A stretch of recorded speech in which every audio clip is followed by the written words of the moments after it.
Sterilized Autoclave Solutions. Hi, is Ian available? This is Ian. Hi, Ian.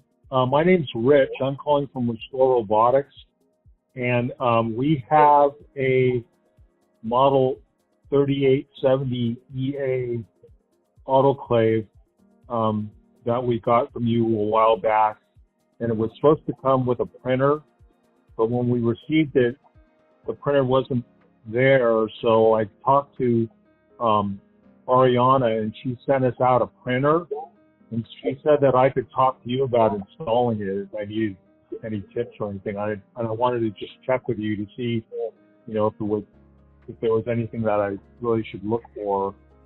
So the only thing you really need to do is just that top cover. It needs to come off.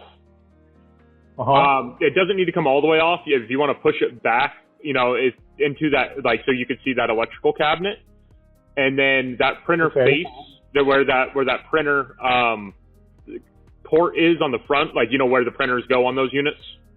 Yeah. Yeah, that little cover will come off. There's two little tabs on the back side. You can, from the inside, just, push on one of the tabs. That printer will come off. And you'll see where that ribbon cable plugs in. It only plugs in one way.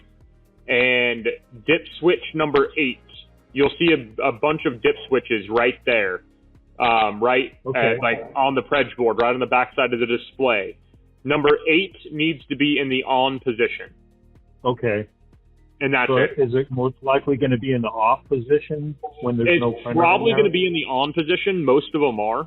Okay. But if it wasn't set, if it wasn't set for a printer, it could be in the off position. But as long as dip switch number 8 is up and you plug that printer in, then you should be good. Those printers, they're kind of self-explanatory. Just turn the power off because it is 230 volts, so you don't want to shock yourself as you reach around in there. There's a ribbon. That ribbon it'll loop up and go to the back of the Predge board. The Predge board's where your display is, and it'll plug in right there. Okay, great. Sounds pretty straightforward.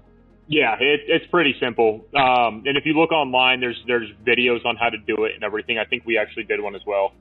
Oh, okay. Okay, great. All right, thanks, Ian. I appreciate your help. No problem. Take care. Okay, you too. Bye. Bye.